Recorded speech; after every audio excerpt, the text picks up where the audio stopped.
Hello guys, നമുക്കിന്ന് കുട്ടികൾക്കും എല്ലാവർക്കും ഏറ്റവും ഇഷ്ടപ്പെടുന്ന രീതിയിലൊരു മസാല ദോശ എങ്ങനെ തയ്യാറാക്കാം എന്ന് നോക്കാം. ഓക്കെ, അപ്പം നമുക്ക് മസാല ദോശ ഉണ്ടാക്കാനായിട്ട് വേണ്ട സാധനങ്ങളെന്ന് പറഞ്ഞാൽ ഞാനിപ്പോൾ ഇവിടെ എടുത്തേക്കുന്നത് 4 പൊട്ടറ്റയാണ്. അത് വേവിച്ചിട്ട് തൊലി കളഞ്ഞെടുത്ത് വെച്ചേക്കാണ്. പിന്നെ ഞാൻ ഇഞ്ചി ചോപ്പ് ചെയ്തു, പിന്നെ വെളുത്തുള്ളിയും കൂടെ ചോപ്പ് ചെയ്തു. അത് കഴിഞ്ഞ് പച്ചമുളകും സവാളയും. ഈ പൊട്ടറ്റോ തൊലിച്ച് വെച്ചേക്കണത് നമുക്ക് ഉടച്ചെടുക്കണം. അപ്പം നമുക്ക് ഉടച്ചെടുത്തിട്ട് വരാം. പൊട്ടറ്റോ നമ്മൾ ഉടച്ചെടുത്തു കേട്ടോ, നല്ലവണ്ണം ഉടച്ച് വെച്ചു. ഇനി നമുക്ക് പാൻ അടുപ്പത്ത് വെച്ച് തീ കത്തിക്കാം. അപ്പോൾ പാൻ അടുപ്പത്ത് വെച്ചു, വെളിച്ചെണ്ണ ഒഴിച്ചിട്ടുണ്ട്. ഇനി ഇതിലേക്ക് കടുകിടാം. കടുകാണേ.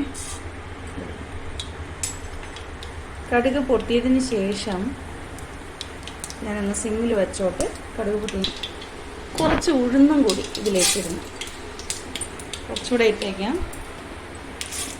ഓക്കെ, എന്നിട്ട് അതൊന്ന് ബ്രൗൺ കളർ ആകുമ്പോഴേക്കും നമുക്ക് സവാളയും പച്ചമുളകും.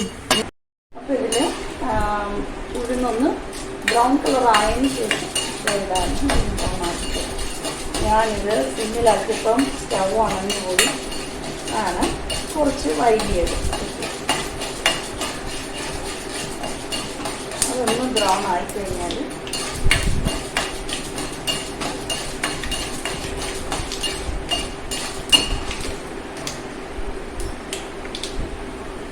കണ്ടോ, ബ്രൗൺ കളറായി കഴിഞ്ഞു. അപ്പം ഇനി ഇതിലേക്ക് സവാള ഇടാം.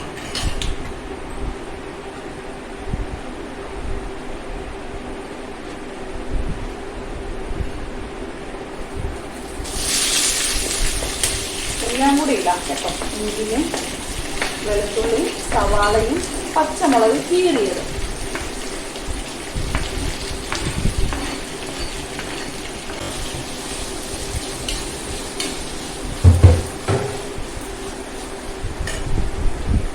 പിന്നെ അല്പം തീ കൂട്ടി കൊടുക്കാം, ഫ്ലെയിമേ കൂട്ടി വയ്ക്കാം. അപ്പോൾ അത് കുറച്ച് മജാവും.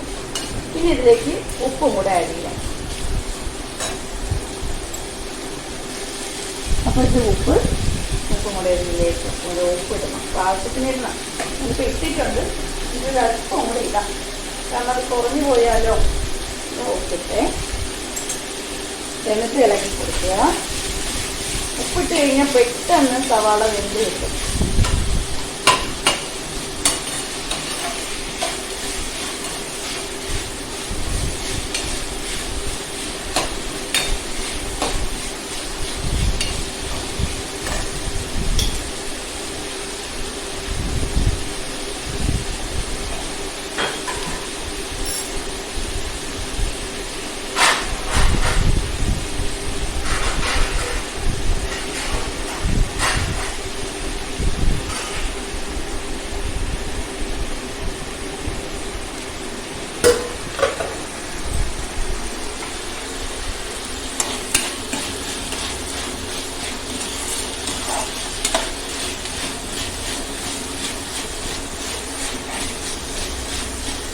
സവാള മൂക്കണ്ട.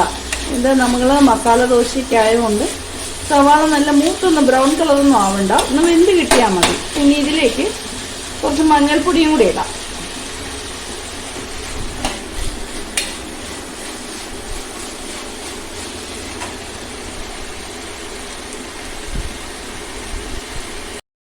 അപ്പം ഇതിലേക്ക് കുറച്ച് കറിവേപ്പിലയും കൂടെ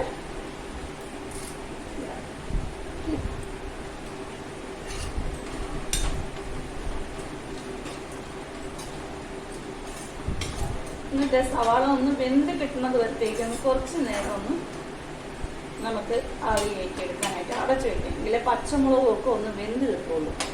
ഇതിപ്പോൾ പച്ചമുളകെല്ലാം ഇതിപ്പോൾ ഇങ്ങനെയാണ് ഇരിക്കുന്നത്. ഇതൊന്ന് വഴറ്റി കിട്ടണ്ടേ, കുറച്ചുകൂടെ ഒന്ന് വഴറ്റായിട്ടെ. ബ്രൗൺ കളർ ആവണ്ട, മഞ്ഞ കളർ തന്നെ ഇരുന്നാൽ മതി.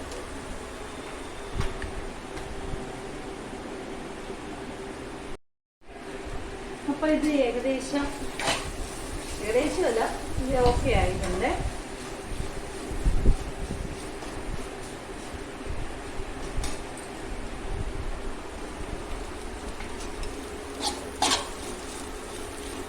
ഓക്കെ ആയിട്ടുണ്ട് ഇത്.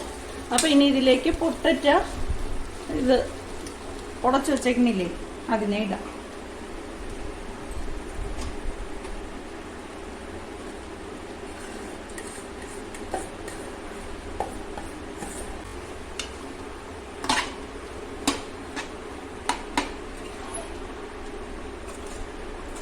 എന്നിട്ട് അതിട്ട് നല്ലവണ്ണം ഇളക്കി ഒന്ന് വഴറ്റും പോലെ ആക്കി ഒന്ന് ഇളക്കി എല്ലാം കൂടെ നല്ല മിക്സ് ചെയ്ത് നല്ല ചൂടാക്കി എടുക്കുക.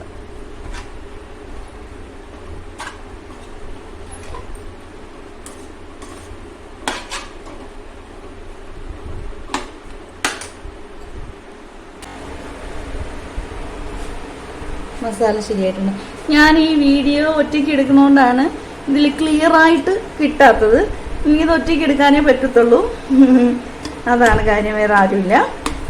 അപ്പോൾ മക്കൾ ബിസിയാണ്, അതുകൊണ്ട് അവരെ ബുദ്ധിമുട്ടിക്കാതെ ഒറ്റയ്ക്ക് എടുക്കണമെന്നാണ് പലപ്പോഴും വീഡിയോ നേരെ വരാത്തത്. ഓക്കെ, അപ്പോൾ ഇനി അടുത്ത് ദോശ തയ്യാറാക്കാം. പാൻ വെച്ചു, അതിലേക്ക് മാവ് ഒഴിക്കാം. കുറച്ച് മാവ് ഒഴിച്ച് നല്ലതുപോലെ പരത്തണം.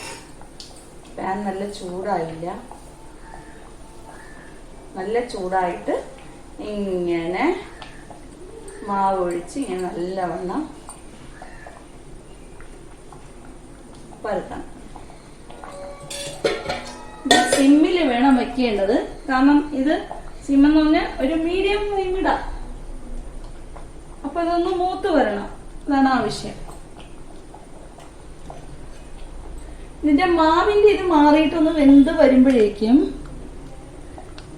ഇതിങ്ങനെ ഇരിക്കുകയല്ലേ, അപ്പൊ അതിലേക്ക് കുറച്ച് നെയ്യ് ഒഴിക്കണം. അപ്പൊ അതൊന്ന് കാണിച്ചു തരാം. നെയ്യൊക്കെ ഒഴിച്ചെടുക്കുക. ഇതൊന്ന് മൂത്ത് കിട്ടട്ടെ.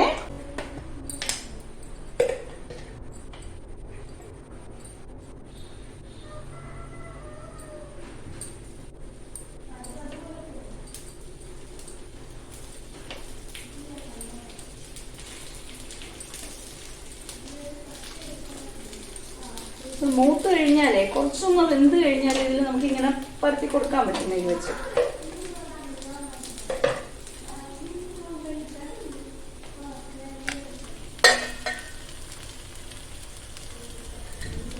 വലിയ കല്ലുള്ളവർക്ക് ഇത് ഓക്കെ ആയിട്ട് നല്ല മസാല ദോശ. ഇത് എൻ്റെ ഇല്ല, എണ്ണിക്കൽ ഇത് ഈ പാനേ ഉള്ളൂ. അപ്പൊ ഇതിലേക്ക് ഞാൻ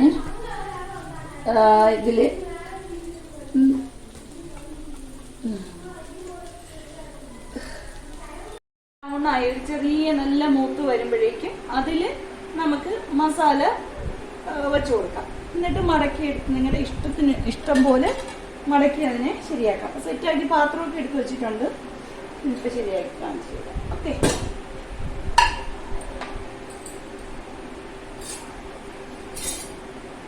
ഇത് നോൺ സ്റ്റിക്ക് ആയതുകൊണ്ട് പെട്ടെന്ന് ഇത് ഇങ്ങനെ ഇപ്പം നേരെ ഒന്നും കുറച്ചുകൂടെ ഒന്നും ആയാലേ ഇതിൽ ടേസ്റ്റ് കിട്ടുള്ളൂ.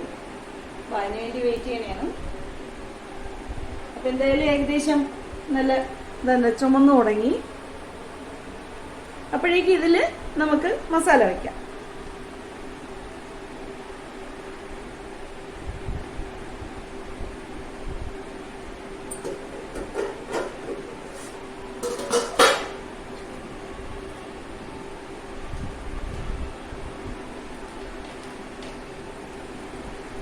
മസാല വെച്ചേ ഇത് അതിന് നമുക്ക് നമ്മുടെ ഇഷ്ടമുള്ള രീതിയിൽ തന്നെ മടക്കാം.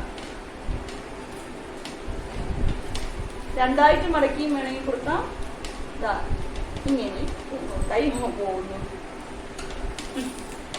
മസാല ദോശ റെഡിയാണ്. അപ്പൊ ഇതിന് നമുക്ക് എങ്ങനെ വേണോ ഇത് മടക്കി കൊടുക്കാം. നമുക്ക് കൈ കൊണ്ട് മടക്കാതെ പറ്റത്തുള്ളൂ. ഇപ്പൊ ഇതിങ്ങനെ വെച്ച് മടക്കി അങ്ങ് കൊടുക്കാം.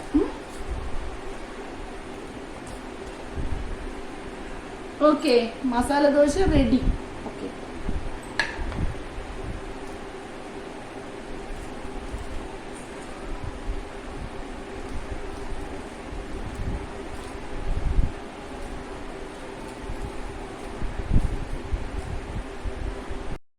ഞാനുണ്ടാക്കിയ മസാല ദോശ അത് കുറച്ച് കൂടുതൽ ക്രിസ്പി ആയത് മുരിഞ്ഞു, അതുകൊണ്ടാണ് അത് പൊട്ടിപ്പോയത്, ഇങ്ങനെ പൊട്ടി വന്നത്. അപ്പം ഇങ്ങനെ എങ്ങനെ വേണോ, കോണായിട്ട് വേണമെങ്കിലും മടക്കിയെടുക്കാം, രണ്ടായിട്ട് മടക്കിയെടുക്കാം. ഞാനിപ്പോൾ പൊതിഞ്ഞു വെച്ചതുപോലെ വെച്ചു. അപ്പോൾ അതങ്ങനെ വേണം ചെയ്യേണ്ടത്. അപ്പോൾ എൻ്റെ മസാല ദോശ റെഡിയായി. എല്ലാവരും ഇത് ട്രൈ ചെയ്ത് നോക്കണം. ഇഷ്ടപ്പെട്ടെങ്കിൽ കമൻറ്റ് ബോക്സിൽ അത് പറയുകയും കൂടെ വേണം. അപ്പോൾ എൻ്റെ മസാല ദോശ അടുത്തത് ഞാൻ എന്താ ഒഴിച്ചിട്ടുണ്ട്.